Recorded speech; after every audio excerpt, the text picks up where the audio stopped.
kalimagezi naddala bagamba nti bannabyabufuzi ndowooza ekirwadde kye tulina nga bannayuganda basinga obungi nga saawuddemu wekwebuzaabuza nga abafuka banaaba ng'ekituufu bakimanyi nga bakyebuzaabuza lwaki njogera bwe ntyo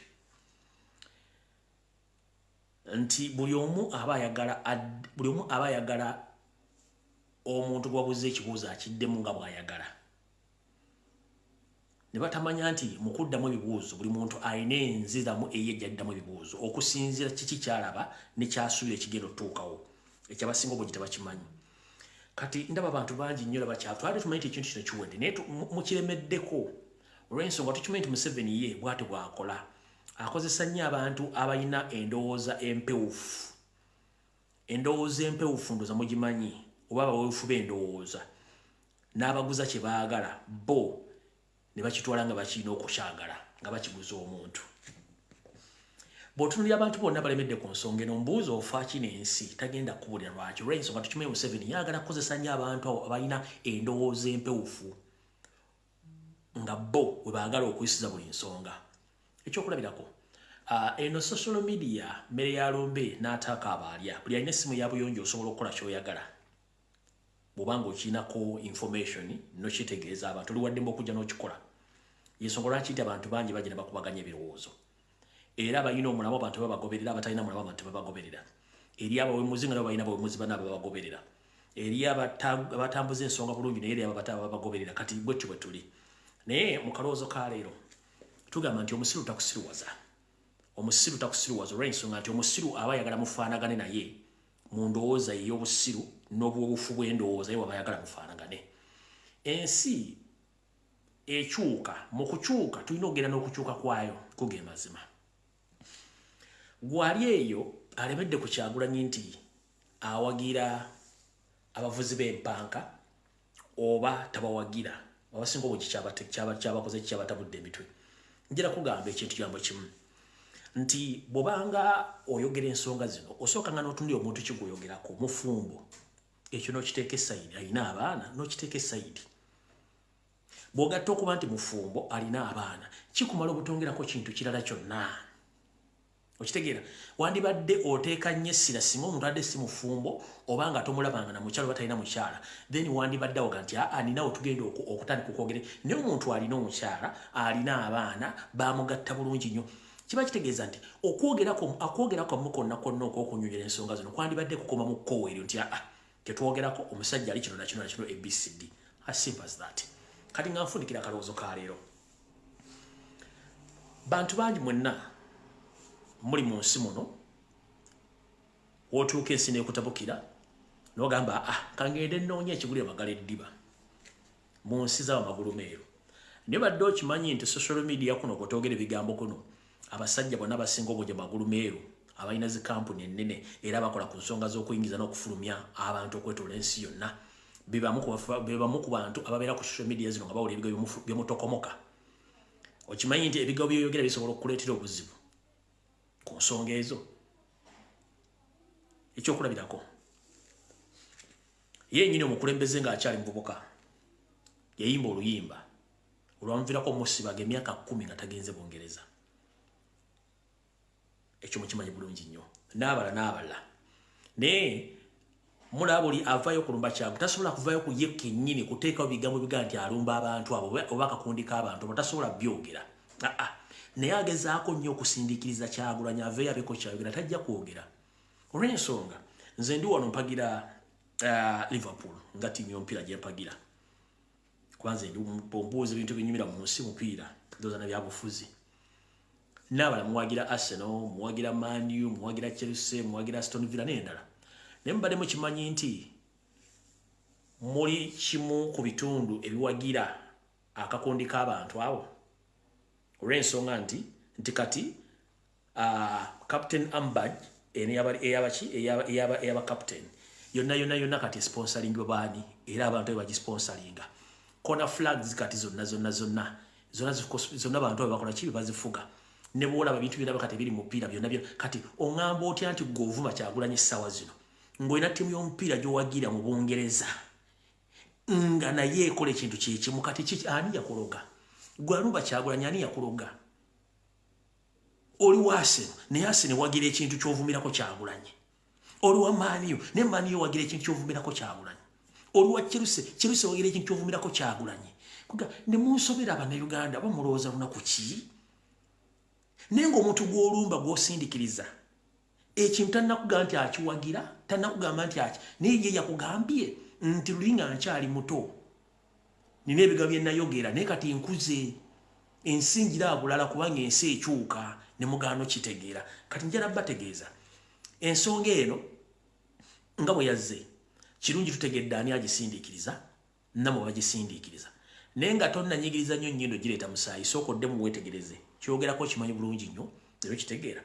mwegendereze ebigambo bye mwogera n'okusindikiriza omuntu omu kubanga ebintu bingi bijja kuva nga temujja bitegeera otherwise buli omu ayimirire mu layini waali kola ekikwatako va ku kitakukwatako buli kintu kireke kitambule nga bwe kirina okubeera yensonga oba owagira omupiira gwa Bungereza Premier League automatically ekintu ekyo kiwagira tewali muteri mu Uganda talina ttiimu y'omupiira gyawangira mu Bungereza taliyo kati omwambo ki olumba Kyagulanyi ng'olina ttiimu y'omupiira gy'owagira e Bungereza mu Premier League nga yewagira abantu abo ate nga ye main sponsor kati ki kyoyogerako awo tetugenda kulwawo wamma akalowoozo kawedde olwaliro katugende ku firimu eyatuleese olwaliro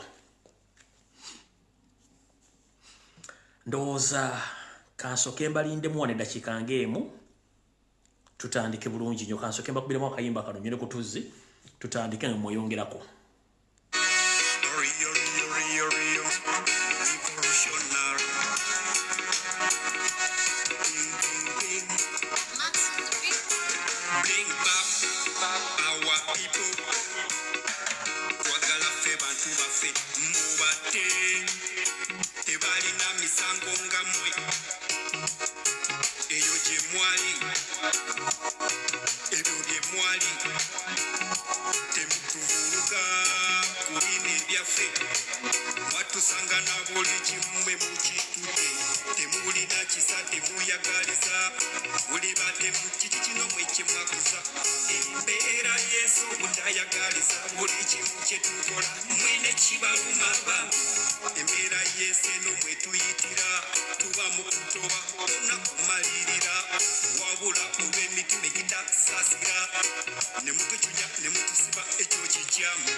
Si ya fe tuji nunule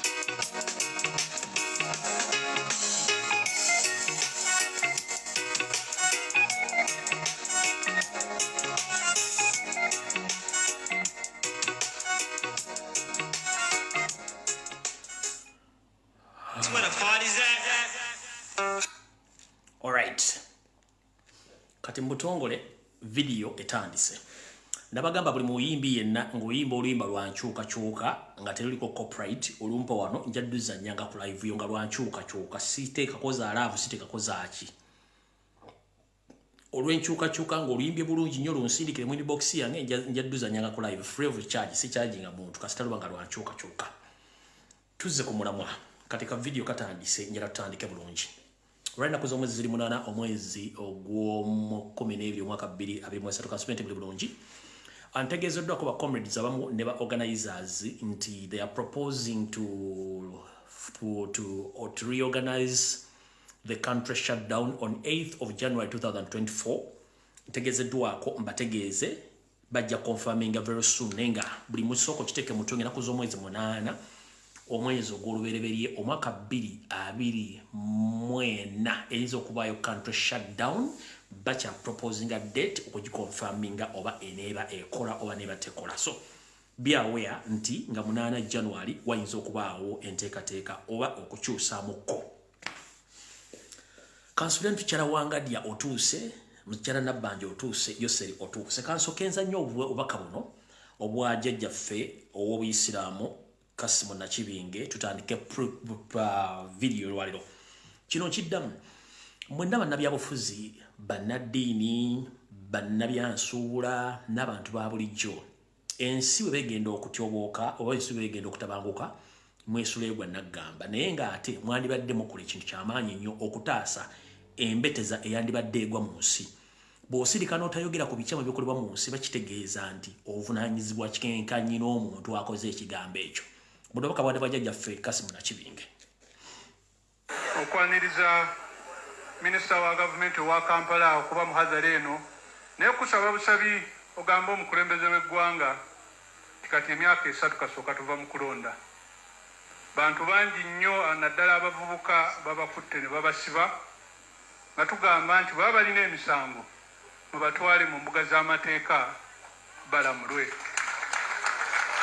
naye emyaka 3 omuntu omututte mu kooti ababe tebamanyi gye bali ensonga eno erumya omutima lwaki tugyogerako ti abasinga abantu ba umma bakadde baabwe batutuukirira mikwano gyabwe tubeeko kye twogerako tubeeko bye tubayamba naye gwe ali mu gavumenti ddoboozi lituuse nti waliwo obulumi abantu be bakwatira mu byokulonda okubanga olwaleero musango simanyi lwe kyatandika kuba nti omuntu ali mu byokulonda ate guvuka omusango naye banga balina emisango tetulina buzibu mubalamule n'emyaka 3 mingi nnyo nja kusaba bano bannaffe ab'ebyokwerinda ababirimu bamanye nti baboonoona mu bantu omuntu yenna gw'okwatidde omwana we mulirwana we muganda we omusuubira otya ate okwagala gavumenti emukutte essaawa ejja kutuuka mutandika okuyita mu bantu ate mutandika okubuuza lwaki abantu tebatwagala naye nga bano be babaleetedde obuzibu kusaba honorable minister eddoboozi eryo olituuseeyo ensonga ezo bazitunulemu abatalina misango bateebwe abalina emisango mubavunaani tetulina kizibu buli omu weetikka omugugu gwe ffe tetubaako nakyetuddamu kwebaza okubanga ozze nompa omukisa eddoboozi eryo okubanga ndituusa. Right. Tweyanziza nnyo jjajja w'Obuyisiraamu Kasimu Nakibinge Allah akkingirize osobola okuba nti gw'omu ku bantu bavuddeyo okuyisa eddoboozi ery'omwanguka okutegeeza bannakyemalira ebikolwa byayogerako nabagamba nti abavubuka babakwata mu Buganda emikiro nabasiba nga tewali muntu ategeezeddwako bewaabwe bye bino byennyini tutandise katika video katandise wulira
Alright, mukaba laiti naye jukira. Alright. Wabaddewo RDC we Kayunga ndowooza n'akulira poliisi n'akulira ebyokwerinda mu kitundu ekyo. Abavudde ne bateeka ebiwandiiko mu mawulire nga omu ku bantu abawambibwa era n'abuzibwa emyaka 3 weddu nga bwe bamufunye naye ekyennaku bataddeyo kifaananyi kiri fake. Era bigenze mu mawulire oluvannyuma lwa akulidde oluvuganya mu parliament omukulu Mathias Mpuuga Nsamba okuvaayo n'aloopa poliisi n'ebitongole ebirala n'alagala emmotoka eziwamba abantu omwabadde n'emmotoka eya poliisi ey'ekika kya Mwende emirundi 3 kasaze 17 ate gavumenti oluvannyuma n'egaali emmotoka eno tegimanyiiko naye ebyaddala emmotoka eno gavumenti egimanyi era emmotoka eno yalabiddwako ngera eri mu kutambula ekola operations kati mukulu mukyala Naabatulege Anita Amongi Sadolini Mama Sorogeti mukulu David Muhoozi n'abeekerinda emmotoka gye badde boogereza zimu ku mmotoka eziwamba abantu ne zibabuzaawo emmotoka eno yalabiddwako muyinza ogaa nti omusajja ate namba yiyi namba 17 yiyo ogiraba yalabiddwako naye mumugamba bwe emmotoka teriyo ne mu service teriyo mugire bulungi nnyo emmotoka yammwe mugira bulungi nnyo awo tetuluddeewo era mwagenze mu maaso ne mugamba nti omwami oyo ayogerwako mwamufunye naye gwe mwafunye bakugamba nti gwe mwafunye oba gwe mwatadde mawulire omuntu oyo si yeye mukyamu kati muteeka obulumi ku bantu kansoke nzanye mukulu Nobert Mao bwe yayogedde then ndyoke nzanye video y'omwana tugende mu maaso mukulu Nobert Mao kati akulira ministry ekwasaganya ssemateeka y'eggwanga bw'ati bwe yayogedde ng'akudaala bano abasinga b'endaba bali mu katemba n'olwekyo famire z'abantu abo batutuukirire nga gavumenti directly kubanga abantu be balinamu essuubi tebalina gye babatwala balinga ng'abantu abalina lita 5 eza peteroli n'agamba nti ja kuva Kampala kuvuga epaka ggulu obusobozi tebabulina. Mukulu Nobert Mao akulira ministry ya justice oba ya ssemateeka olw'okuba nti kati wafuuka musajja wa Museveni tekikufuula nti okutegeerako kwalina kwakuvaamu abantu bangi bali mu kuwambibwa era bama kuttibwa okuddaala nti abantu bajye batukire gavumenti ebeeko kyebakolera. Museveni kyalina okukola kyokka kwekuga nti agenda kusasula abantu abawambibwa n'abattibwako abantu kiri kyokka kyasobola talina kira kuba talina buli agenda bajja.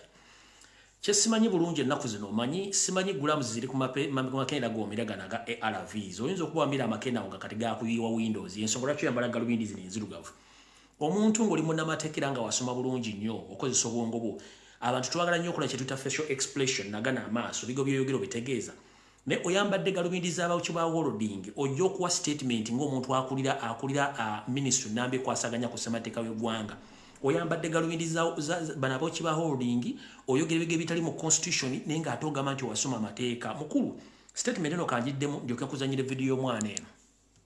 Bano abasinga b'endaba bali mu katemba n'olwekyo famire z'abantu abo batutuukirire nga gavumenti directly kubanga abantu be balinamu essuubi tebalina gye babatwala balinga ng'abantu abalina lita 5 eza peteroli n'agamba nti ja kuva Kampala kuvuga epaka ggulu obusobozi tebabulina.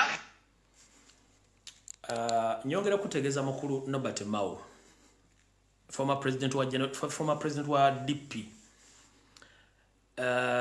Simanyi lwaki kati oyogera ng'eyayitako wayika Windows kyekikulu kubanga oyinza okubanga empeke z'omere ennaku zino zaakubibwa amadinisa naye Katonda talya panike kuba talya mbulugunya nedda. Era nze sikyebuuza lwaki mukyala Naomi yakusiiga obulwadde bw'abalwanyi. Simanyi tusewuunya lwaki Naomi yakusiiga obulwadde bw'abalwanyi n'ovulubana kati kyekikumiza ARVs ezikuye Windows. Okigwanira okuba nti wayiika Windows olw'okumala okugyamu empale nga togenda kufuka mukyala Naomi n'akusiiga obulwadde. Kati amakerenda gakutawaanya naye ojja kutereera. Tosobola kubanga otegeera n'olira omwana omuto ku myaka gino ng'ayogera bw'ati. Ekyatuuka ku taata okimanyi? Omaze emyaka emeka nga tulaba ku taata? Myaka esatu. Taata we yabula atya? Baamusiba. Osobola okumanya engeri owulira engeri gye baamukwatamu gye baamukimamu? Bali budde bwa kiro. Yogerako waggulu. Bali budde bwa kiro? Bali budde bwa kiro nga ffe tuli waka nga taata ali ku luddo. Abajasi ne bajja ne bamutwala. Okuva olutodda nga mukulaba ku taatawo. Omusajja ne yavuddeyo ne yeeyita taatawo. Yoyo taatawo oba alimba? Si yeye. Si yeye. Weetegereza bulungi ekifaananyi ki? Si yeye. Ate eddoboozi bwe baamukuwadde ng'ayogera nga si lye lya taata? Si yeye. Kati owulira otya muli okubanga taata tumulina ebiseesa abaziri? Bubi. Oddawo n'olowoozaako ku taata naye ng'ataliiwo. Olowooza basirikale ki abaamutwala ng'okusinziira ku by'owulira? Gavumenti. Alright, nina Lukwago Morgan. Lukwago Morgan ono ye mutabani wa Lukwago Martin eyabuzibwawo emyaka 3 kati taddanga mu kulabika mu bitundu eby'emukono naye gye bufuddeko nkuddiramu kati nti RDC ne DPC bavuddeyo ne babako omusajja gwe bapaledinga nga bagamba ye Lukwago Martin.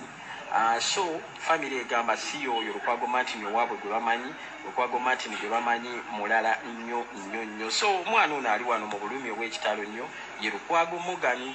Era nga bw'omulaba alwakwafe esobola gikulaga nti akyali mwana muto. Bw'omulaba afaananira ddala kitaawe talina waafaananira musajja gwe balaze.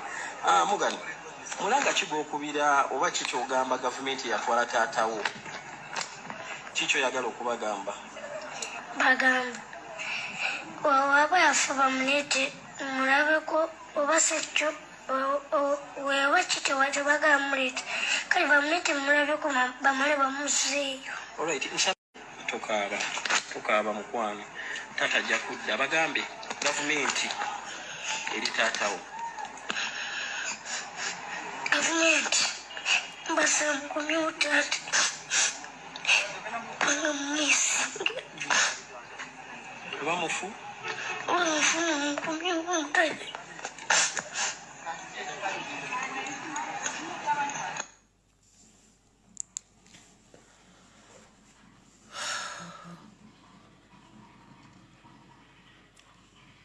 Mu abaana bammwe bali mu America, bali Canada, bali mu Europe, bali buli ekyetaagisa, bali ku pizza essaazi, bali ku KFC. Alina omutwalo gwa dollars pocket money, batambule mu V8. Naye omusajja gwe mwajja ku ludda akawungeezi ng'atudde ne muwamba omwana we gino emyaka 5. Omwana atuuka okumanya nti gavumenti yawamba taata. RDC, DPC, ne mutuuka okujja mu mawulire ne muteeka ekiboozibozi ekifu nga muteeka obulumi. Ono omwana musuubira nti agenda kubeera na bulumi kimutima.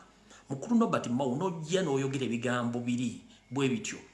Gw'osuubira nti obulumi abantu bano bwe bayitamu omwana ono kugira video mbali mwagala jijjayo. Nze nabagamba ne muli gikwatamu ne mukulu lwakiri ndigikola ekiro ne ngiteekayo ku mutimbagano. Bwe mbaga ebintu bye twogera bikyamu lwaki mu hackinga page? Lwaki musasula Facebook bajja information gye tukola? Lwaki mu reporting accounts zaffe? Kye mulina okukola kwe kujja embize gye mukola okuleka bannayuganda beetaaye mu nsi yaabwe. Ono mwana muto Lukwago myaka 6 kitaye mwamuwamba ne mumutta. Ate si yekka bakibalama balita Nabu Kenya n'abalamu basse nga mutubuzaabuza wano kanzire munzanye video y'omwana oba video mugijje ku mutimbagano mugijjeeyo kanzire mungizanye. Ekyatuuka ku taata okimanyi? Omaze emyaka emeka nga tulaba ku taata? Myaka 3. Taata we yabula atya? Bamusiba. Osobola okumanya engeri owulira engeri gye bamukwatamu gye bamukimamu? Bali budde bwa kiro. Yogerako waggulu. Bali budde bwa kiro nga ffe tuli waka nga taata ali ku luddo. Abajasi ne bajja ne bamutwala. Okuva olutodda nga mukulaba ku taatawo. Omusajja ne yavuddeyo ne yeeyita taatawo. Yoyo taatawo oba alimba? Si yeye. Weetegereza bulungi ekifaananyi ki? Si yeye. Ate eddoboozi we bamukuwadde ng'ayogera nga si lye lya taata? Si. Kati owulira otya muli okubanga taata tomulina ebiseesaawa zino? Bubi. Oddaawo n'olowoozaako ku taata naye ng'ataliiwo. Olowooza basirikale ki abaamutwala okusinziira ku by'owulira? Gavumenti. Alright, ndina Lukwago Morgan ono ye mutabani wa Lukwago Martin eyabuzibwawo emyaka 3 kati taddangamu kulabika mu bitundu eby'emukono, naye gye bufuddeko nkudiramu kati nti RDC ne DPC bavuddeyo ne babako omusajja gwe bapaledinga nga bagamba ye Lukwago Martin.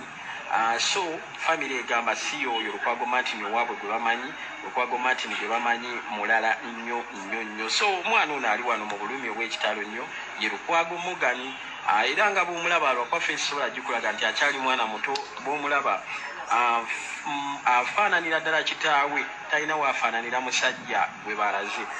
Morgan, mulanga ki gw'okubira oba ki ky'ogamba gavumenti yatwala taatawo? Ki ky'oyagala okubagamba? Bagamba waaba yafa bamuleete mulabeko oba sekyo weaba kitewatebagala muleete kale bamuleete mulabeko bamale bamuzeeyo. Alright, nsaba obyogere ebyo ng'eddoboozi liri waggulu nnyo. Obadde obagamba ki? Ogugamba ki gavumenti yatwala taatawo? No, tokaaba. Sorry. Taata ajja kudda gy'ali. Tokaaba mukwano. Taata ajja kudda. Bagambe gavumenti eri taatawo. Gavumenti mbasaba mukomyewo taata banga mumisi. Oba mufu? Oba mufu mukomyewo mutadde.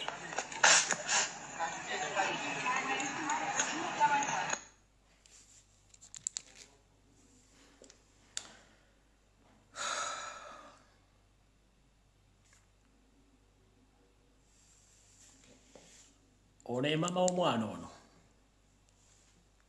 Ebifaananyi si bya bba wange. Ekifaananyi kya Martin kirina ku ssimu. Simanyi lwaki bagenda nga bawuddisa abantu babalimbalimba. 2020 Novemba awezezza emyaka 3 bukyangabula siddangamu kulaba musajja ono.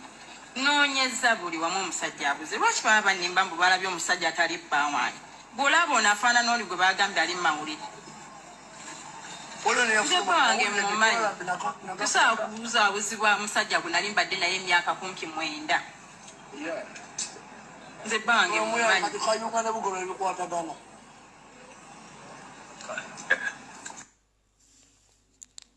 Mawo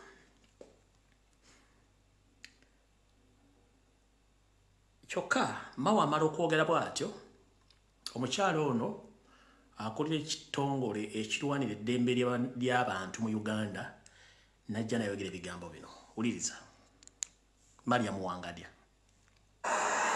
Ate n'ekirala bwe baba nti baba balina abantu bebabanja nti bawambibwa babanje bali be bateebereza nti bawamba abantu baabwe. Naye kati nze Wangadya omukazi omunaku nga nze nina obusobozi obuwamba. Do I have capacity to abduct anyone? I don't have that capacity. Naye kyengenza okulaba nti waliwo ekobaane, okulaba nti ensonga eno teva mu ddiiro. Ensonga eno ya kiwaani, nze saagala kubindeetamu all the time. Yoyo omukyala akulira Uganda Human Rights Commission, omukyala Wangadya ng'ayogera bw'atyo. Ekiri atabaala kyekiri n'asigadde waka. Naye Museveni mulekerawo kutta abantu. Mukyala Nabbanja eno video gyenziramu okuzannya olwaleero bwe bujulizi bwe tulina era file eri mu ICC mu International Criminal Court. Mwawamba abantu ne mbatta. Eno video eri mu International Criminal Court. But we are fortunate that Kibarama was traced. He was arrested recently in October in a place called Kakiri, and he's one of those that is claimed to have killed police officers in Chiboga, Wakiso, and other places. Well stated and well analyzed. So, Museveni, Mohozi, Salim Sare, Kahanga Mohanga, Jeneti, David Mohozi, Anita Mongi, Atayebwa, and all members of parliaments in Uganda. However much you are trying to divert people from the real issue, you are wasting a lot of time. It is on record that since 1966, Museveni has been implicated in the human rights abuse. That is kidnapping, killing, assassinating, and it is on record. Right now, he's the one in power. He's still doing the same things. But you are trying to play around by protecting Museveni, but it's high time to let the world know the truth that Uganda is not safe. You've tried to create a lot of diversion and stunts on social media to show the outside world that Uganda is safe, but Uganda is not safe. Uganda is bleeding, and a lot of people have been missing and others have been assassinated. But the government has tried a lot to divert people, which will not work in this regime. Because we can speak our mind and we have the evidence. That's why we use social media to express ourselves and each and everything. We know all the platform, mainstream medias and some social media platform who are paid to divert Ugandans from the real cause of the struggle, but we shall keep on exposing the state and all your servants, including you and your family. Last week, the United States of America brought more sanctions to all government officials and some MPs due to the violation of human rights and vote rigging, but you are still doing the same thing. But for us, we don't have a problem with you. Continue doing exactly what you know. Very soon, we shall meet. And everyone will pay heavily. And to remind you that we will pay in dollars. No worries. Tugenze maaso. Nga tuvudde waawo, kati njagala muwulirize omusajja ono bamuyita Haji Kaloole oba Haji Kaloole simanyi. Omukulu ono omanyi omuntu bw'ayogera ekigambo ng'akyogedde ku kamera. Mwegende njagala kunoonya omusajja ono akola luddawa, akola mulimu ki, tabanga y'omu ku basajja abeera mu safe house nga batulugunya abantu. Wovera n'ogamba nti tetusobola kukkiriza kintu kino kukita. Lwakiri Kyagulanyi tumutta. Then gwe nojja n'oŋŋamba mufe bagenda ku social media tuli ba terrorist oba tuli batemu, kitegeeza mwe batemu. Statement eno yafulumye njagala zino ku video zetugenda okupayiringa okuziteeka mu ICC. Abantu bano nga boogera ebintu bino. Omanyi bagamba nti ekiswaza omugagga kwe kutanako entula oba kwe kusesema entula nga badde ewana nti alya nnyama. Omukulu ono yagenze n'agamba nti okuta ekintu kino lwakiri Kyagulanyi tumugjawo. That what ekyo tuyita reported speech oba premeditated speech, omuntu ekintu kyakola naye nga kigenda kubeerawo nga kiri mu pipeline. Mwenna mwakawulidde njala kabaddiramu then tulyoke tugende mu maaso. Kyagulanyi family tegenda kuddayo kubonaabona. Ekyo kituufu nzikanya. Obukulembeze buyinza obutasoboka. Okay. Yes, buyinza okugamba. At least omukisa gw'ensi okufuna. Ne bannaye mulina ebintu bye muyinza okuzannya n'okuzannya. Kiki ekimubeeza abo tuba tuwakati otutwalako oti ekyo kubanga Kyagulanyi otujjako ekintu mu ngalo tuba tugenze. Buba bunafu obweyolekera. Afazali avaawo. Kiba kizibu wabula ng'ensi yo Mungu yamuwadde green light. Ensi agenda gitambulanga bw'ayagala. abaana bajja kusomera gye beetaaga naye ayisobola okuba si muto future eyinza okubeera ki NGO kati Kyagulanyi bwe byabiganya bayinza n'omuwa omulimu mu bitongole by'ensi yonna ayinza okugera okufubaira omulwanizi w'eddembe mu UN takyayina buzibu wabula ne bino akyali okumeti ng'omuntu bwaga nti ensi njeetaaga ate omutima gukyamukakaza ntisobola okufuga oggwanga lino abamuyinamu essuubi n'abamuyita pulezidenti obabikidde siba kyamu okubabikira nze mmanyi nkugambye omuntu yanoonya obukulembeze nga wa myaka 7 muleke kudda wano kuzannya kuleeta katemba ndi muyajja kukkiriza omuntu atule ku ntebe wali omukulu oyo munoonya mumugambye munoonya njala kumanya asibuka ludda mu Uganda tunoonya abantu abawamba abantu ne batta abantu ekigambo statement gyafulumizza ono bane bandi banga bagaya mwabeera mu safe house nga batulugunya abantu mulize bulungi bwe yayogedde Kyagulanyi family tegera kudda kubonaabona ekyo kituufu nzikanya obukulembeze buyinza obutasoboka okay yes buyinza okugamba at least omukisa gw'ensi yafuna okufuna ne bannaye mulina ebintu bimuyinza okuzanya n'okuzanya kiki ekimubeeza abo tuba tuwagadde otutwalako oti ekyo kubanga Kyagulanyi tujjako ekintu mu ngalo tuba tugenze buba bunafu obweyolekera Afazali avaawo kiba kizibu Afazali akola ki Afazali avaawo oyo omuyita ba Haji Kalole oyo bwatu bwe yayogedde wicheno yenyini twagenzeko mu mambuka ga Uganda ndoza twagenzeko mu mambuka ga Uganda tutunyanagera mu mambuka ga Uganda kansoke malo kuyisa obaka buno nabagambye abantu mwenna abali mu kulaba enkuba eneetonya n'enkuba si ya bulijjo nakibagambye si ya bulijjo najje babigane bagamba ebikolobero ebyakolebwa mu kitundu eky'Ennambole omuli okusaanyawo embuga n'ebintu ebirala akabenje akagudde awo tekabadde ka bulijjo n'ebira bikyajja bingi nnyo bye mugenda okulya mu bitundu ebire bya Uganda naddala mu Buganda wano mugenda bbula naddala mu Buganda wano yennyini gwe batwalaganya akimanyi nti essaawa yeeweddeyo tobola baayagala bamusabire buli kaseera akabenje akagudde namboleke mwalabi si ka bulijjo ako balipotinza abantu 12 n'abantu bali 20 abafudde almost mu kabenje ako naye kyonna kye kiri mugenda kutandika okulaba ebintu bitali bya bulijjo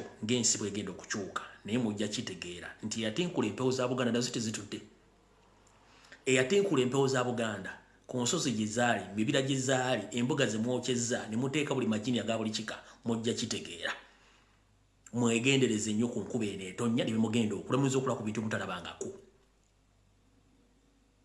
ekyo kyo njegadde kibagamba kano akabenje mwakalabye saagala kaddamu nnyo saagala nnyo kaddamu kuba mwakalabye naye katuddeyo mu mambuka then tulyoke tukomewo mu mambuka njagala muwulize omuvuunuzi eyabadde avuunula akatambi mu lukuŋŋaano lwabaddeyo ng'era kitegeezebwa state yabadde egoba y'abantu muwulize bavuunula mu lulimi lwawo ne bavuunula mu Luzungu ne bavuunula mu Luganda ne mugenda kuwulira ebigambo bino then tusooke tusimbula vidiyo etandike netiwaaka bajja gikwatamu tebagenda girekanga bweri muwulira bulungi nnyo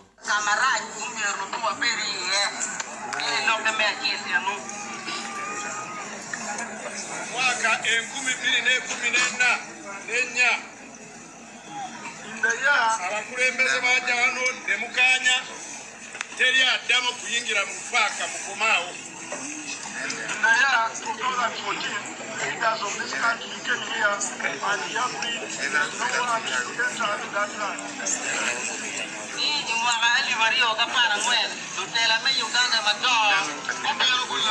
One minute.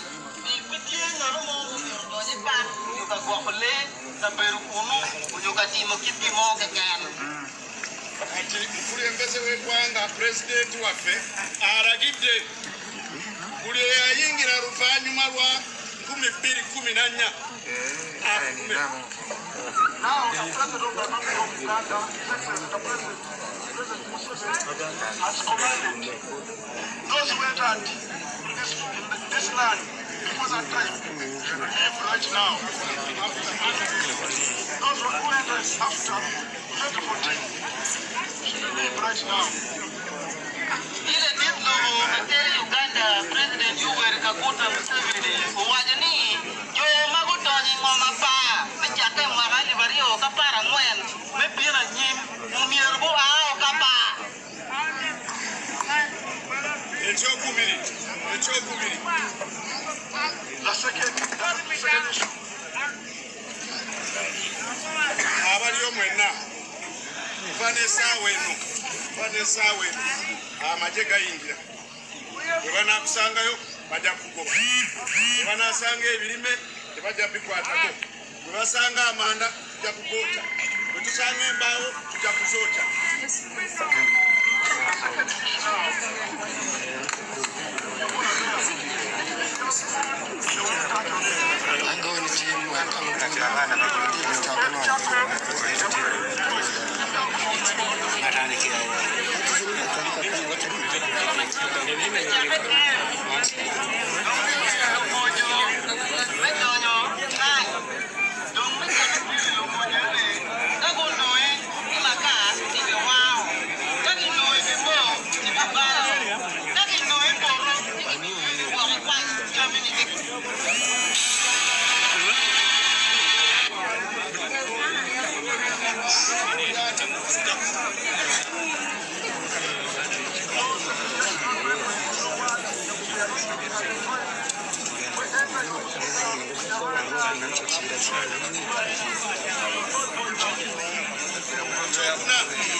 All right. Okuva byatuukawo ebintu ebyo wiki namba Teri TV Kebere Radio mu Uganda yayogera ku nsonga eziwadde bali tayo ka footage aka 30 seconds tebakireetangako. Eno meeting yatuuziddwa ng'oluvannyuma Abaganda abasukka mu 12 bamaze okuttibwa tebannakyogerawo ku TV. Omwami bamuwadde ebiragiro Museveni amugamba nti buli muntu yenna ataasangibwa mu kitundu ekyo eky'Abamadi apa mu 2014 tateekeddwa kubeera mu kitundu ekyo. Ezo order from above Museveni yaziwa. N'agamba nti kati amaje gagenda kutandika okutekinga over. Bwe basanga alinako ebirime ebintu byonna bagenda bitwala babijjewo. N'agamba nti bw'obanga toli mu Madi oba toli mu Kyoli toteekeddwa kubeera ku ttaka eryo buli omu adde gye yava kubanga muli bagwira. kati kansoke mbuuze mukulu Museveni di munnayuganda olwabeera omugwira mu nsi ye waliwo etteeka nti abantu abannayuganda mu tebateekeddwa genda mu bitundu birala kuba baganda bagenzi gye bali bakolera bizinesi nga tebaguze mataka mwabassa abantu 120 naye temwayogeddeko wadde n'omuntu n'omu mwabatemyetemye ne mubookya emiramo ne mugiwembwa era nono akyogedde nti mutakola kye tubagambye mugenda kuttibwa nga bannammwe bali abattiddwa ekyo mukiwulidde mu vidiyo kyobola nti zino vidiyo tebasobola zizanya ku TV e Uganda omusajja agaye mu vidiyo nti mugenda kuttibwa nga bannammwe bali battiddwa open da akyogedde era tekimusimatuse kuba bino tebasobola bizanya ku TV e Uganda de ku radio kuba tebabisobola bizanyayo ne kati goba ogamba nti abantu abaliyo abagenda okunoonya ensimbi bonna bagwira bafulume ekitundu ekyo kikye mwagala okukolayo mission tugimanyi bulungi kye mwagala okukola no problem ffe tujja kugenda mu maaso n'okubalabisa awo tuvudde tukyali nno tetunatandika information bannange naye ndowooza mu butongole katugitandike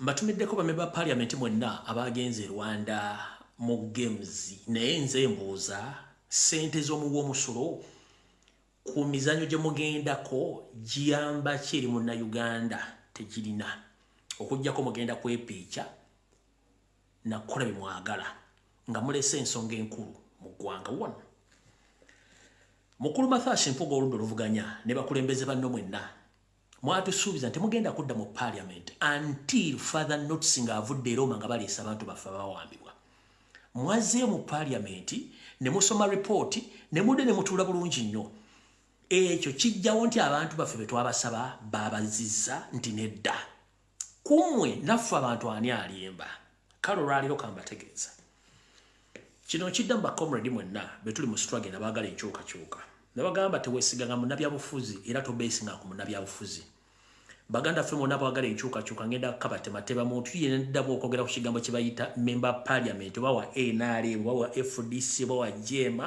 oba wa National Unity Platform nti bana kye bagenda okukyusa ku ggwanga tekisoboka, it is impossible.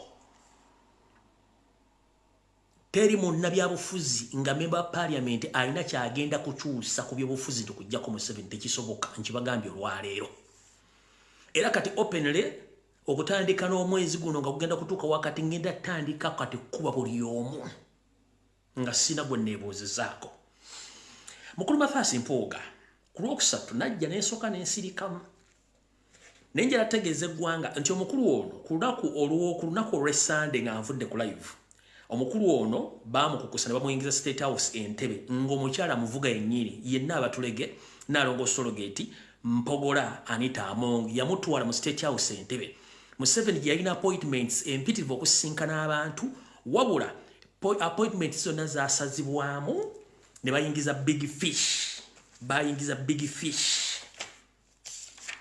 bayingiza big fish ne bagiyingiza mu State House omukulu gwe bayita PPS wa Museveni gwe bayita omona waliyo ba investors wali abantu balevudde n'abanene mu government abakulu bali bazze okulaba Museveni ekiro ono bamuleeta Anita Amongi yajja kennyini amwevugira n'amutuusa ewa Museveni ku ssaawa zaali 7 ez'ekiro ne bakyusa buli kimu kikyaliwo ne bayingiza big fish ne bayingiza ne batuusa okuteesa bye baateesa byonna mu bye baateesa mwe muli kimulabyeko mu mawulire nti bagenda kutuula balabe abantu abasiba mu makomera abatalina misango minene babate abakyusa abalaba bajje mu Army Court wa military court babateeka mu civilian court abatalina misango bate zimu ku discussions kubanga abantu balina okuyisa ebintu bya Museveni mwe muli nti Museveni yatasobola kuyisa supplementary budget nga buludde oluvuganya tebaliimu era bakikoze bulungi nnyo ne bajja ne batula supplementary budget teneeyita okumanya mu basajja bo muli baffe buli lwabayita supplementary budget bweyita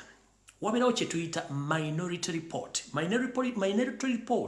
ya lipoota ewandiikibwa ku lw'abantu abatono abali mu parliament nga bagezaako okulaga butya eripooti y'abangi eyise ekakasizza ebintu biyisiddwa ebituli ebigirimu n'obutali bwenkanya mu lipooti eyo omusajja eyabadde alina okukola minority report eyo ye Muwanga Kivumbi y'omu kakundi akasinkana Museveni on a weekly basis era yabadde alina okusoma ripooti eyo bamuwadde ensimbi empya n'enkadde n'atasoma ripooti.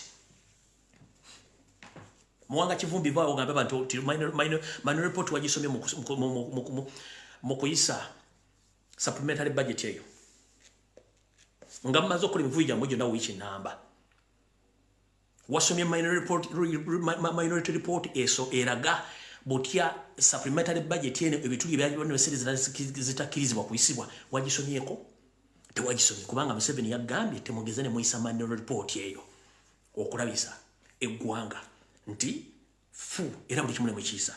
Mwe kye mwakoze ng'ono mumaze omuyisizaawo ebyabwe ne babagamba ogende e Rwanda. Abala bali ku livu babasindise bweru okuli mukulu Ssemujju Nganda ali bweru. Lubega Sseggona bagenze bweru. Ekisinga okusesa buli muntu gwe bawadde livu y'ennaku 20 buli lunaku bamusasula $720. Buli lunaku wamala nga tali mu parliament yagenzeeko okukyalako gy'agenze bamusasula $720 ze almost $2.5 zaafuna for 20 good days. Kusereza omukulu emaze okuyisa ebintu bino. Mukamwongerwa Kyagulanyi Ssentamu nze njala kusaasira anti abantu bano bagezaako kutta political career yo nga bwe nze mbyogera nti baagala kusula okufuula omunafu era nga kyekino ku nteekateeka mpoga ze bamukwasa okufuula national platform nawo omunafu bakumalemu amaanyi bakuteeke mu isolation ekyo bali mu kukola. Kati nze nabagambye seetaaga kumanya muntu yenna. Kino nakibagambye era nze nkibagamba tetulina muntu yenna mu parliament okujjako ndoza ayinza okuba zaake n'abantu balinga basatu balinga bana abasigadde bonna bafu sente bazibolo. Era mukulu Kyagulanyi njala kutegeeza president omukyala gwe bayita Margaret ndakuwa nomala okulaba amannya gano mwegendereze ennaku zino okulaba kuli kumpi nnyo. Member parliament amuyita Margaret ki ndakuwa nomala okufuna amannya. Lindako manyi ebintu bino mbiteeka mu mutwe. Omukyala oyo Margaret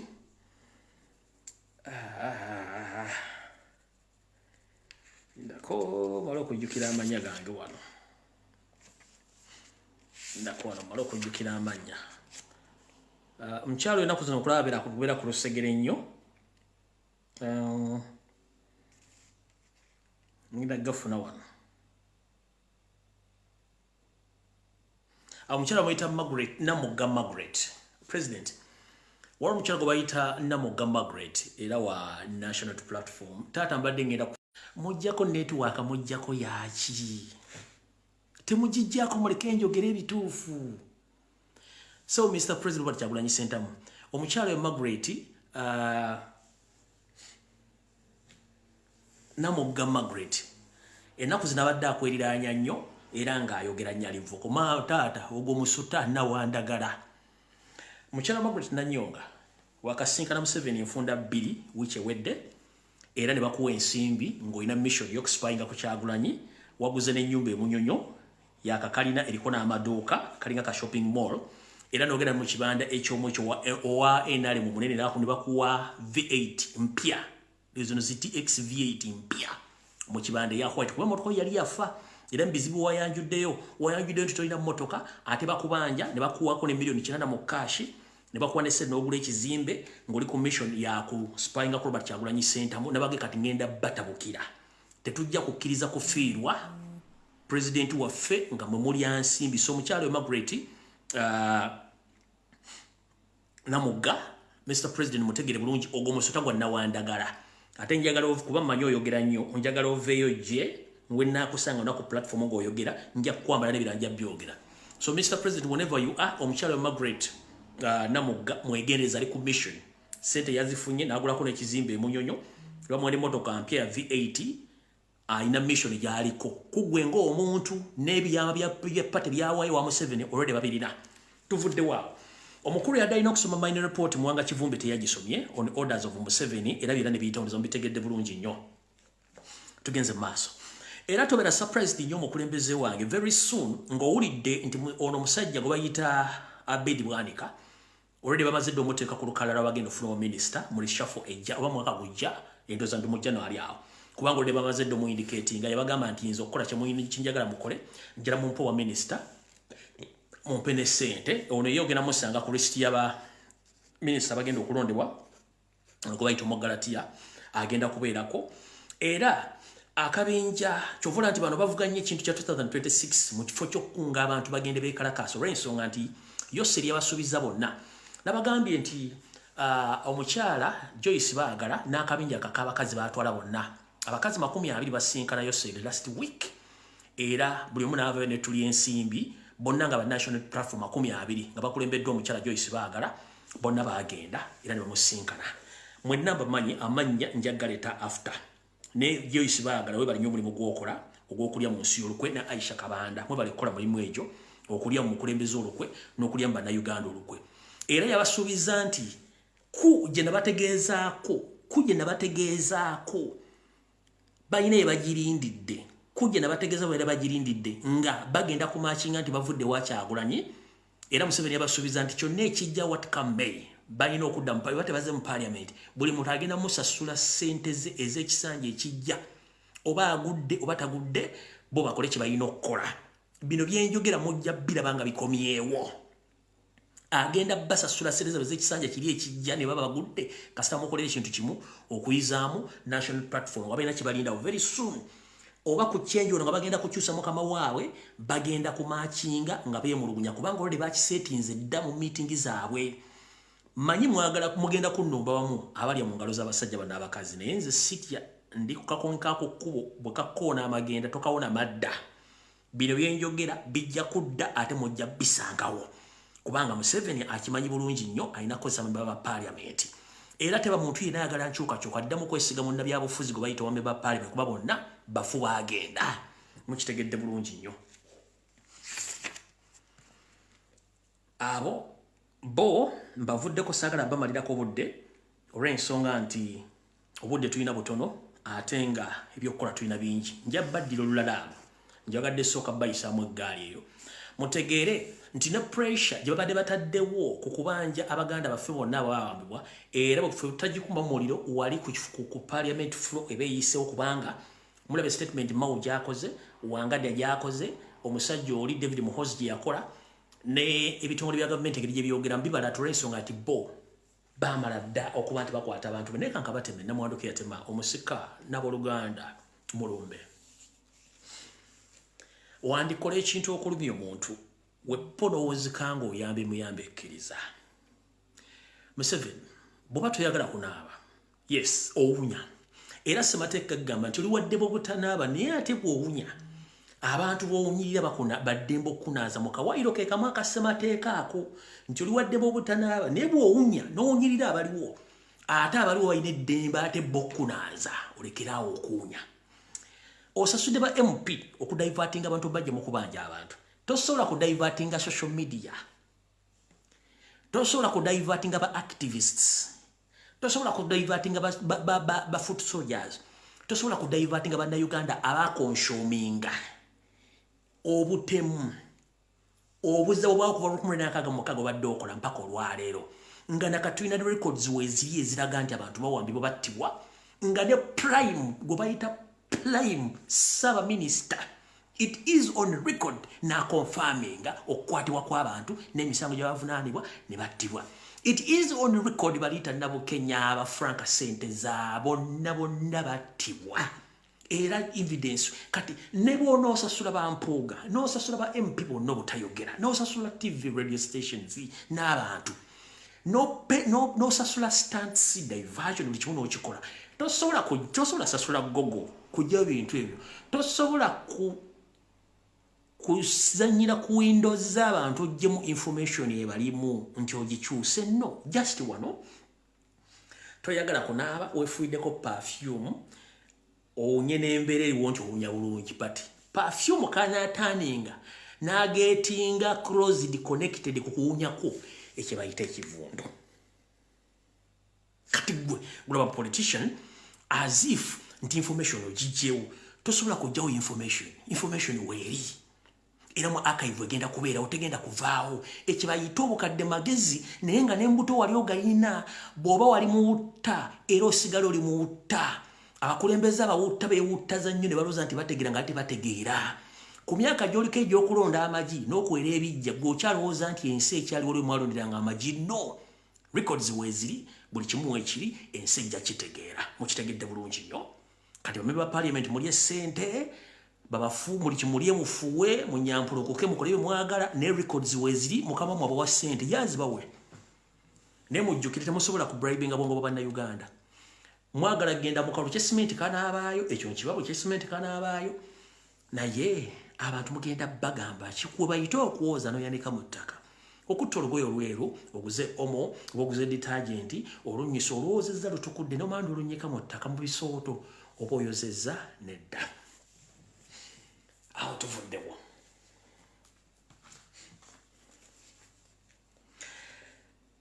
mwenna abakyala n'abaami Abaganda buno baka bwamwe mbalamusiza bataata kansuye nti muli bulungi bwe babuulira omwana waabo bwe nga womunaku amatu okunkumula mumpulirize bulungi abakyala n'abaami Baganda bwe babuulira omwana owaabo bwe nga owomunaku amatu okunkumula kitegeeza ki nti bwe tubeera mu maka ga foomo mubeeramu abaana abamu batali ba muntu mbweza mu maka ago naye nga ayinza okuba akulinako Oluganda oba nga balinako Oluganda oba sina kindi ng'ali mu maka ago ye step mother ba step father ebiseera ebisinga boogera bulungi nnyo eri abaana ne bababuulirira mu mbuulirira ennungi okubakuza obulungi kati gwe batasobodde kubuulirira oyinza okuba oli mabega wa ntebe oba oli mu kisenge ekyo oba olidde wansi nga babuulirira omwana oyo naawe amatu okola ki otega nti ono bamugambye ekigambo kino okitwala kyebabuuliridde oli omuganzi gwe atali muganzi naawe okitwala wewava okunyonyerako olugero nti bababuulira omwana waabo bwe nga n'omunaku amatu okunkumula banyabo ne bassebo Abaganda njagala mbeere beegendereza nnyo waliwo ekitta Baganda ekitambula Baganda bammwe 10 n'omusobi batiddemu apa tewali TV wa radio boogeddeko okujjako omusajja video gyenzannye eno video bakagalo gijjako emirundi esatu kubanga bino bitebagala byogera ku TV waliwo ekitta Baganda mu malwaliro omuli Mulago Kawempe Kiruddu buli Muganda yenna alina erinnya Egganda kasita olwalire Kawempe Kiruddu Mulago ng'erinnya ly'Oganda eddagala lye bakukuba lye balina okukuba bakukuba tayimu zifiri era ne bakusiibula wayita akaseera mpawe kaaga abeewo ne bategeeza abooluganda bakona b'emikwano nti munnaffe ayiseemu okuziika kwa lunaku gundi naye ng'ekikusse eddagala lye bakubye effu n'ekigendera ekyokusaanyaawo Abaganda kino bakikola nga bayita mu basirikale aba SFC abatujju abeeyita abasawo e Mulago nga tesi basawo kuba bakolera ku biragiro bya Museveni ekyokusaanyaawo Abaganda nzize mbagamba ebigambo bino naye nga mwewuguusa naye bajja kumala bamalawo omanyi babagamba embuulire tefa yonna omuntu yenna ng'omanyi oli Muganda ng'olwalira Mulago Kiruddu Kawempe weegendereze nnyo eri ekitta Baganda buli aye atwalayo nti mulwadde eri ekijja mu mbuto eri ekiggalanda z'abakazi oba lwe muludde ogusoose okuzaala bakuggala enda nga tomanyi mumpulidde bulungi mbagambye naye temuwulira embuulire tefa yonna awo tuvuddewo mbategeezezzaako mwebereremu ekugema n'okusibaga kukyagenda mu maaso era kuli wammwe mu Buganda naye temugguka mubeera mu byakwepikya kunywa mwenge na kutambula byebyo awo nawo nvuddewo olunaku lwajjo mu ggwanga ery'omulirwano erya Zaire enkadde tuyita Democratic Republic of Congo wabaddeyo okulya n'okkomba essowaani by the way kansooke mbategeeze omuweereza wammwe omuntu wa wansi pato Uganda batumiddeko n'abagamba nti abaagala nnyo akyayina embeera gy'ayitamu n'ebintu by'atereeza n'abasaba muwe akadde katono nnyo ajja kuddamu abatuuseeko program 300 bayita 336 ne programu endala abagambye muwe mwakadde akyana byatereza nga mumanyi nti embeera zino mutula tujja netwogera wa netulina ebizibu bingi nyo lwakuba tetubibagamba mutulaba wantulemedde ku struggle netulina ebizibu bingi lwakuba tetujja bibagamba no ku social media tusirika naye buli muntu asanga ebizibu byokusinzira ku kikyaba akola ki kyaba ayitamu baganda ffe bangi nnyo era abaweereza batiisibwa ondere besisi onajja nakubira essimu nakutiisa onakusindikira message nakutiisa oyina kugamba osaze okufiira mu diaspora oyina nakutiisa nomugamba no okufiira mu Uganda okufiira mu diaspora kisigala kyekimu kati ntuga katusalewo tweyiweeyo omubiri gwaffe tuferumu kiggwe nga tulwanidde eggwanga kubanga betwandi bali tubeeramu essuubi abandi badde boogera ensonga zino munnange beesuudde gwa naggamba tebaagala kwogera nsonga zino bagenze Rwanda bagenda mu Amerika bagenda kukola ki kati ani agenda okwogera ensonga zino nga ku TV ku radio abasajja abaliko babajjamu obwongo ne babateekamu obuugi kale abatumiddeko pato Uganda omuntu wa wansi ensonga lwaki mpitiddeko mu Congo omwezi ogwa November ng'otandika nabagamba nti era abasajja n'abakazi ba Indigenous Ugandans abali basukka mu 18 battibwa naye tewali bakyogerako era emiramo no gireetebwa mu nnyonyi ne gisuba mu Uganda olunaku lwajjo wabaddeyo kuli okkomba ne sowaani mwategedde nti endagaano eyasibwa wakati wa Congo n'amawanga ag'oluse lwa East Africa omuli Uganda, Uganda, Kenya, Tanzania, Sudani, Burundi, Rwanda ne Congo bagezamo giteekamu. Congo yabagamba musibe mubiba mu muddewa mwakamanyiro kasusse si kyabaagala wano. Kumbe Congo yali yeekengera dda mission y'abano nti abalimu basinga obungi baali baakamano. Badde baakavaayo ennaku ntono nnyo bwe bati. Emundu yasekebuse ekonge emundu yasekebuse ogenda okkakananga abasajja ba M23 abaduumirwa Pirato ne Yoseri nga n'omuwe ensimbi nyomu ku bo ye Pastor Mujingo bafiiriddwa abalwanyi 300 mwaga nchiddamu okuva bana abasajja bavudde Congo olunaku lwajjo emundu yasekebuse mumanyi kye bayita okusekebbuka ku mundu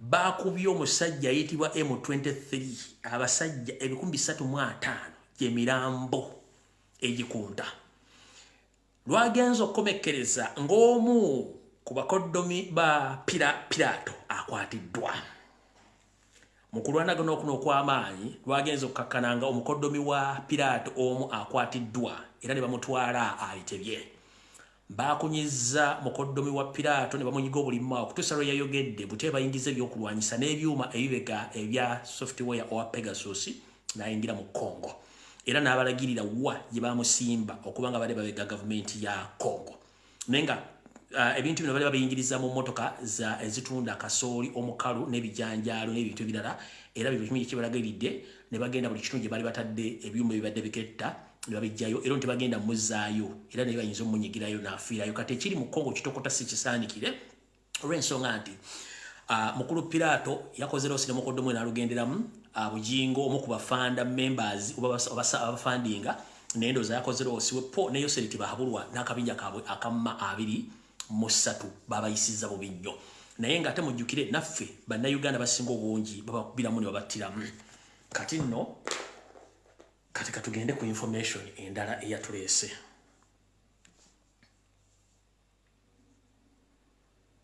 bano nabakungu be mbadde njogerako be bano bagenze alright bade bankolektinze mwona amanya Egolet Namugga bana bantu mbadde njogerako abavudde mu Uganda ogenda wano bamasadolini nga bamaze okukola enteekateeka yaabwe abasiibu ne bagenze ekigali okukola emirimu gyabwe egy'okwepiica kuba tebanaki kimwogera ku ggwanga kambazannyira akatambi kano wano mangu tugende mu maaso wano nga bagenda For this competition, remember we are a defending champion. We shall do exactly that as a team. We must protect the integrity of both countries. And remind you of my communication yesterday. I don't want to say it now. Protect the integrity, the name of Uganda. The image of this country is very important. Honorable members, and now therefore,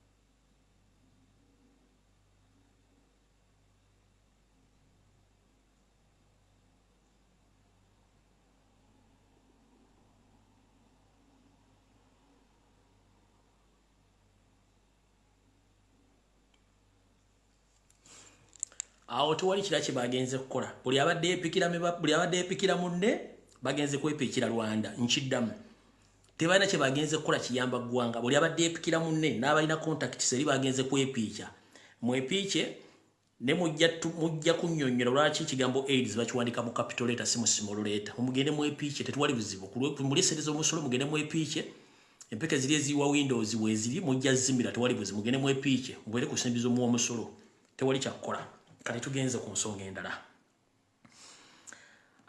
era njagala kukubiriza omulango gutakungula mwenna abasajja n'abakazi abaganda mumpulirize bulungi nnyo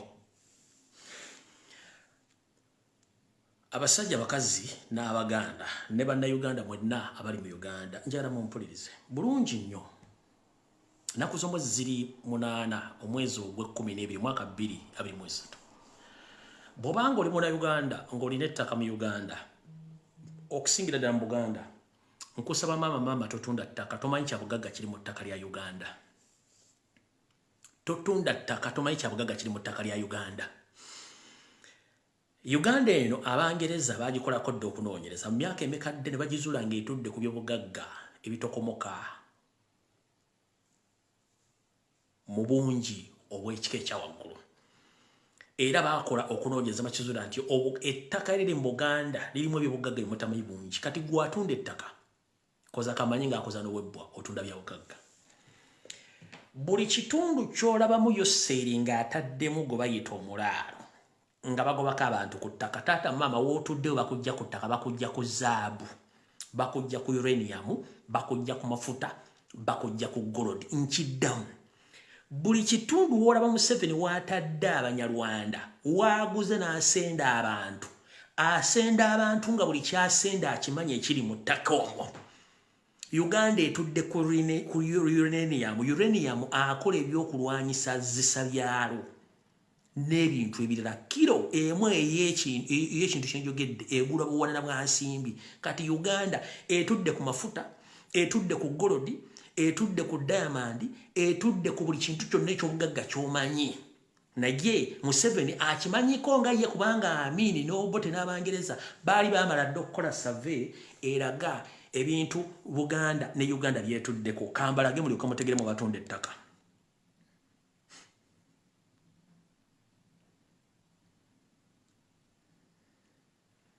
kansoke nkulage wano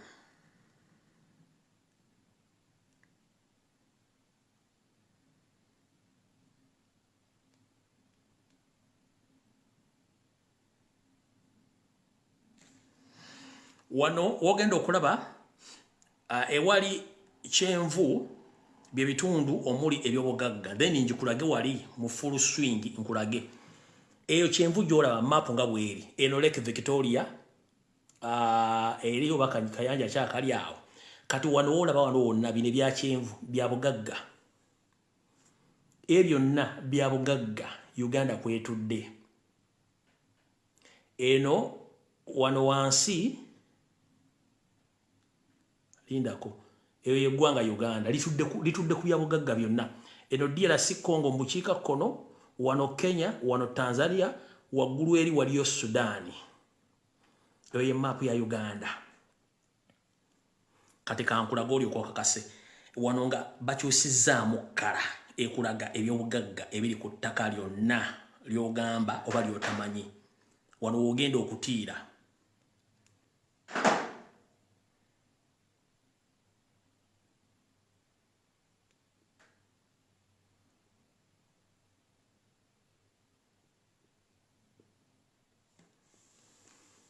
eyo ye map oba kwe kunoonyerezebwa okunoonyeza kwe bakola nga basinziira ku banoonyereza by'obugagga biri mu ttaka kati gwatunda ettaka Museveni ettaka lyakugobako omanyi lwaki akugoba ku ttaka ebyo byonna byolaba mu kkala eya bbulu pinki guliini yellow red biki byonna eyo zonna mineral resources ezijjudde ku ttaka lyammwe erya Uganda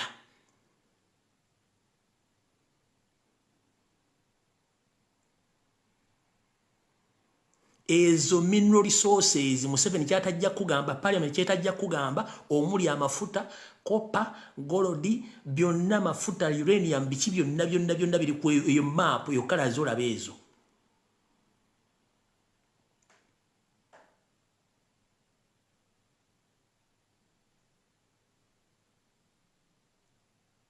ezo kankusomere mu wano katono ndio kemba somera ate full details ngatonna tunda ttaka eno yakolebwa the Uganda National Airborne Geographical Program the Department of Geological Survey and Minerals Entebbe Uganda yakolebwa Department of Geological Survey and Mines Entebbe Uganda ne Peterson Grant and Watson Limited Toronto Canada nekolebwa Geo which Nedrin and the Netherlands nekolebwa Earthworks BVW Draft Netherlands zezo company nya ezali mu kunoonya ebyobugagga bya Uganda ebiri mu Uganda ku ttaka lya Uganda kati kamba somere mujja kutya mu abatunda ettaka lye babagoba ku ttaka nga mudduka temanyi kye babagobako bakugamba government start uranium exploration across Uganda. Loza mchidaba. Government. Bao bagenda ne batandika binonyereza goli eyo otunda ttaka odduka otunda ttaka ne ttaka libakugobako tulimanyi. Kati kankusomere bulungi oli okowulire. State Minister for Energy Oprot Okasia comes through Sticky in Zimbabwe where uranium explosion exercise was launched bagambi. Nti Minister Ombezi akwasaganya amaanyi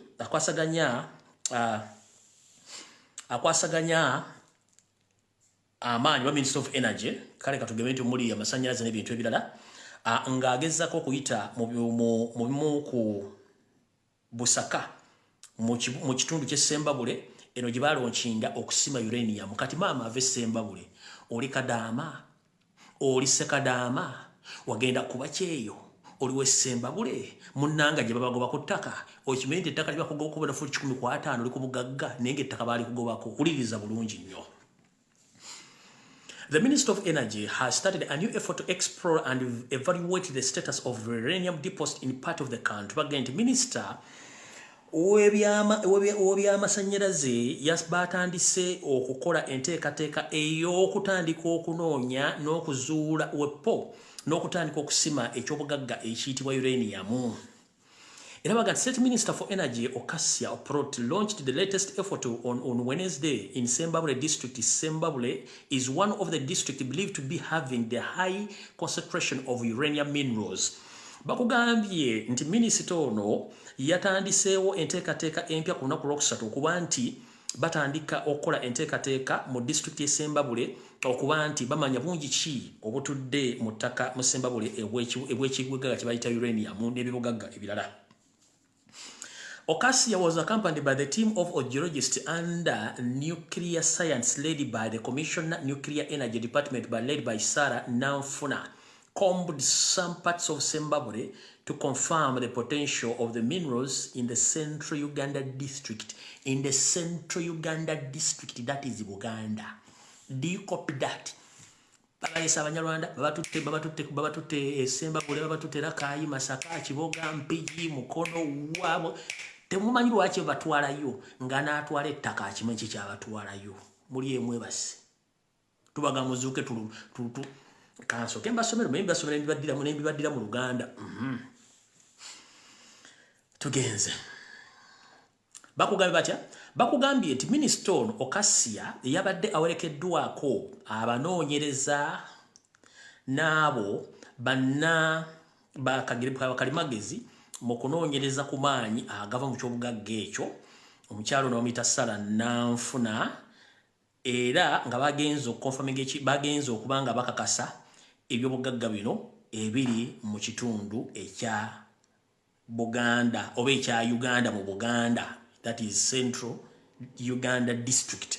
Tugenze mbaso Uganda is considering boosting its electricity generation capacity through nuclear power, and uranium is needed for sustainable supply for the nuclear fuel for Uganda nuclear power program. Bakugambye nti eggwanga Uganda lyagala nnyo okutandika okukola amasannyalaze nga likozesa ekyobugagga ekyo. Omanye ntakoze byakulwanyisa wabula n'amasannyalaze agakola okuba nti bakozesa ekyobugagga ekyo okuba nti baagala tandika kikolamu amafuta agagenda okukozesebwa okuba nti bafuna amasannyalaze naye ng'ate si kyekigendera kye batunda bitunde. Tugenze mu maaso.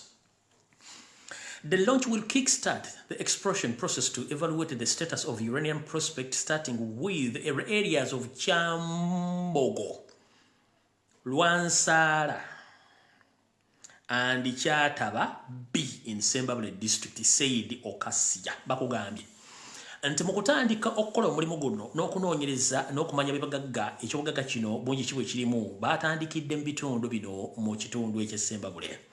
Kyambogo oba gyekiri eyo waliyo Lwansala, waliyo Kyataba B oba Kyataba B mu Sembabule district. Minisita nga yayogera bagambye studies have identified the prospect of uranium with the potential of hosting economic viable sources discovered in the district of Sembabule, Buhweju, Gomba, Chiboga, Mbala, Hoima, Kabarore, Kamwenge, Iganga, Toro, revealed Okasia. Okunoonyereza n'okusoma kwongedde okulaga nti eggwanga litudde ku byobugagga omuli uranium ebigenda okwongera ebyenfuna mu ggwanga oluvannyuma lw'okuzuula ebyobugagga bino mu disitulikiti ya Sembabule, Buhweju, Gomba, Chiboga, Mbalala, Kabalole, Kamwenge, Iganga, Tororo, ng'olwo minisita yabyogera. Kati maama ebitundu byensomyeko ndowooza obiwulidde.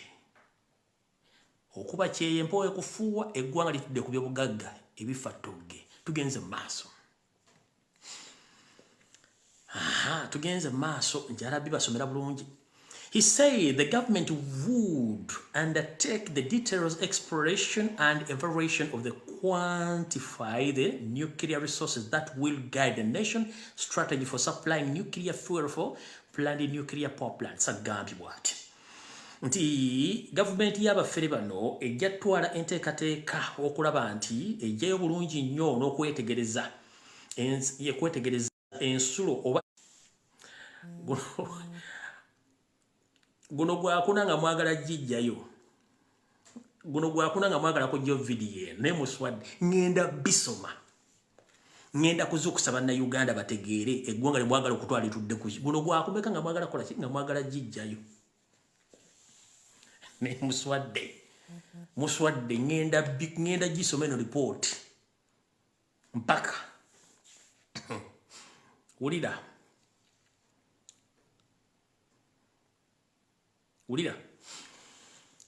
Uranium is one of the minerals commodities under promotion in Uganda, and its exploration was spearheaded under a 5-year mineral wealth mining infrastructure development program, MWAMID.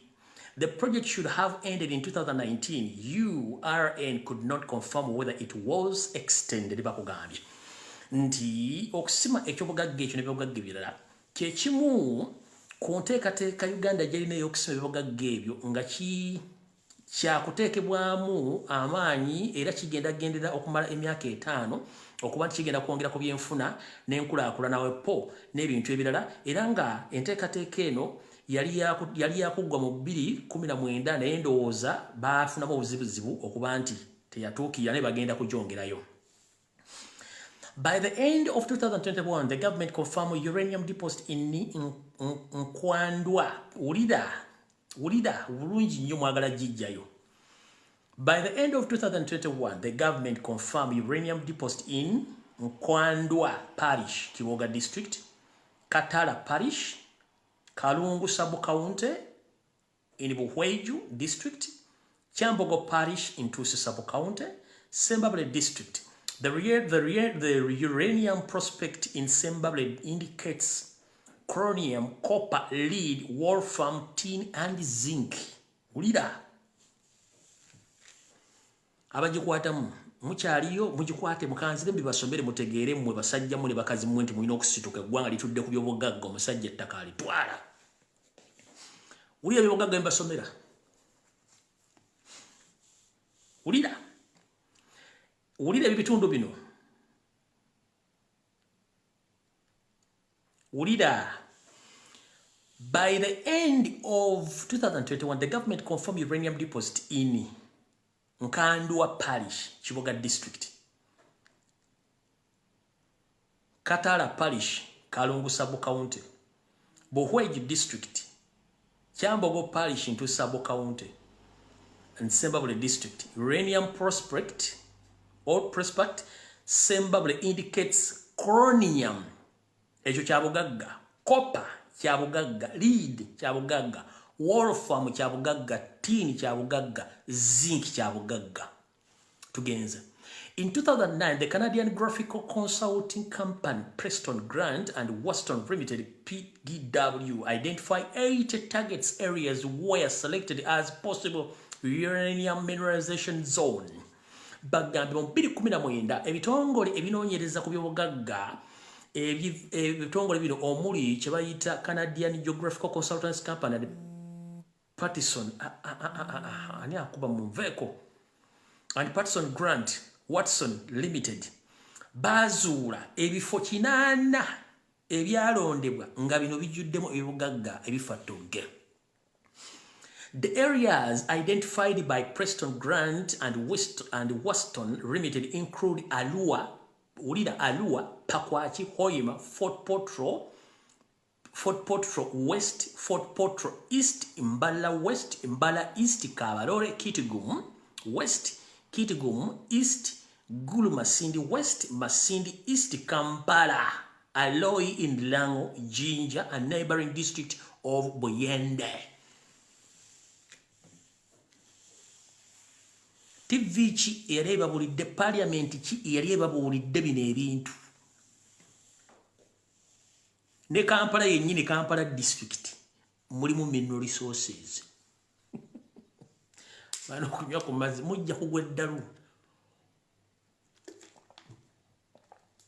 ne Kampala district ajjudde mineral resource atudde ku byobugagga. Gobulwa military barracks manya nti waliwo ekiriwo ekyobugagga.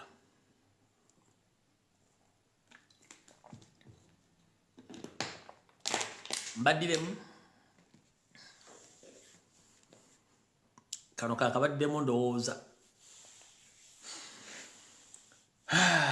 ebitundu bagambye nti kampuni ene ya Preston and Grant Watson Limited bayongerako ebitundu bino wammanga.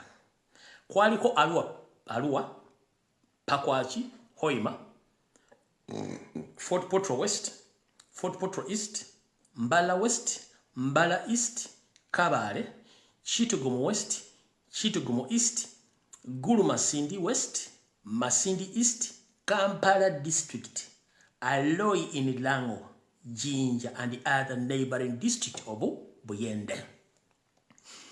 The National Development Plan, NDP 2021-2023, the project electricity consumption at 1,872 kW watts capital and generation capacity of MW by 2025 to meet the target power sector investment plan. PSIP 2020 plan to use nuclear power to contribute the base load. Feasibility studies of the proposed project have also been conducted in support for the International Atomic Energy, IAEA, CNNC of China, Rosatom of Russia, among others. According to Dr. Okasia, the nuclear power program is crucial to the government realization of meeting to total installed capacity of 50,000 of megawatts of electricity by 2024 to ensure energy security for industrialization. Several undertakings are being implemented to prepare for introduction of nuclear power into electricity generation mix. The government wants to produce at least 24,000 megawatts of nuclear power capacity to develop by 2024 to 2040, he said. The government has been planning to set up the Center of the Nuclear Science and Technology Program, one of the public universities in Uganda, for nuclear training, research and development. The facility will be used in production of radioscopes for the Cancer Center in Uganda and Africa.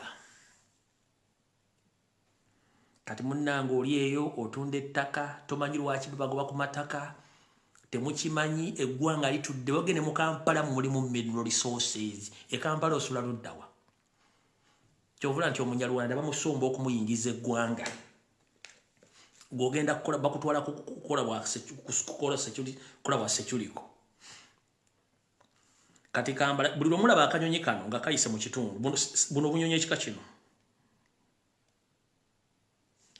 Buruda bakanyonyi ekika kino lintako manyi kati munyize nze ndiwo banyiza buruda bakanyonyi ekika kino kano ekika kino bwe bunyonyi obutera ofuuyira ebirwadde bwe bunyonyi obutera okunoonya ebyobugagga obwo bunyonyi obwo kasitolo kalabe bwe kate kafuuyira birwadde kaba kanoonya bya bugagga bakola survey akanyonyi obunyonyi ekika ekyo Kati mama eno map okujja kungane wayiika Windows njibalaze buli kimu nkibalaze kati yensonga lwaki Museveni akimanyi lwaki ayagala ettaka mumutunda ettaka abagoba ku ttaka aleetako abanyalwanda be kubanga akimanyi kyalina alina zaabu map nga bw'ogiraba yonna bya bugagga Uganda kwetudde ne Kampala kweri mu Kampala wakati etudde ku bya bugagga Kampala Uganda za mukitegedde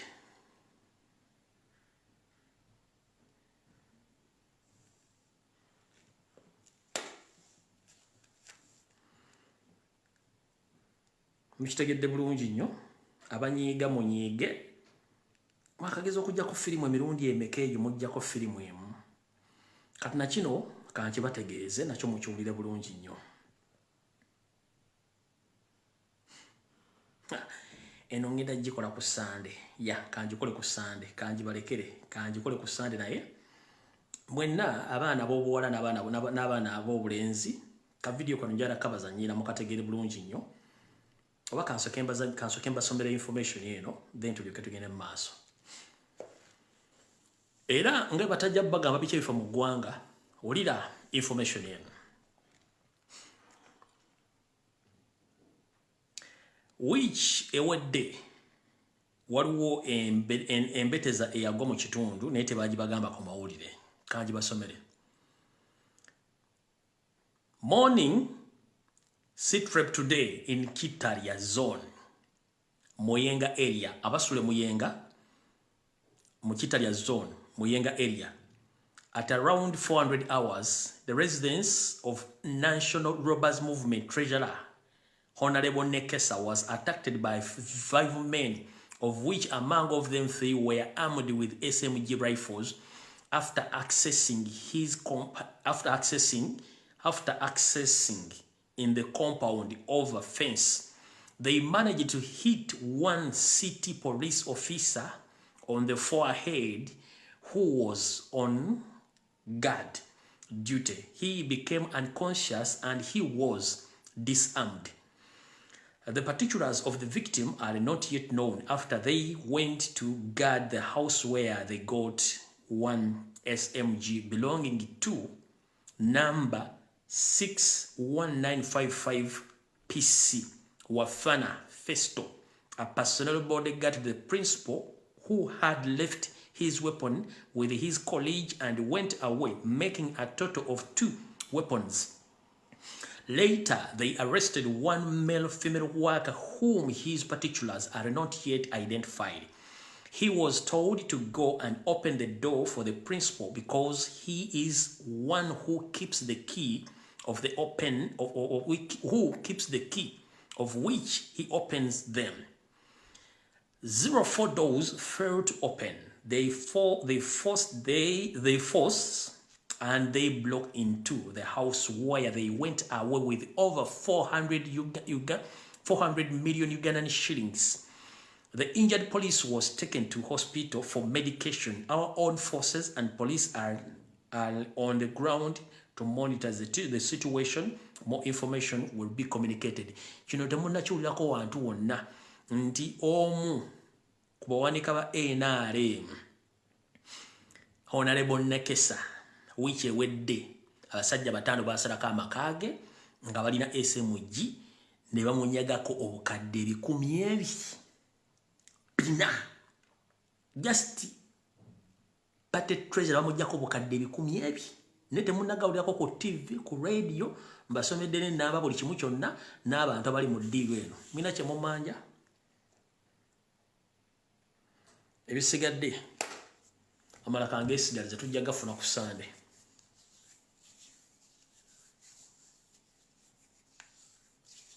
Tujja gafuna ku Sande okawa n'abatukkiriza okutuukayo. Olunaku olungi video ewedde tusinkane ku Sande saa 2 ez'akawungezi mu Bulange Mmengo bwe mujja okufuna amala. Mukama bamankoomire. Abanyiiza olw'ebigagga ebiri mu Uganda mukuume ettaka lyammwe. Oli bw'ajja n'amanyira ettaka lyo, oli bw'ajja n'atwala ettaka lyo, kuba temumanyi ttaka kikimutuddeko. Vidiyo bagezezaako gijja emirundi ena. Mukitegedde bulungi nnyo? Kubanga abadde ku pressure. Nze mbyogedde, Mukama bakume mweraba.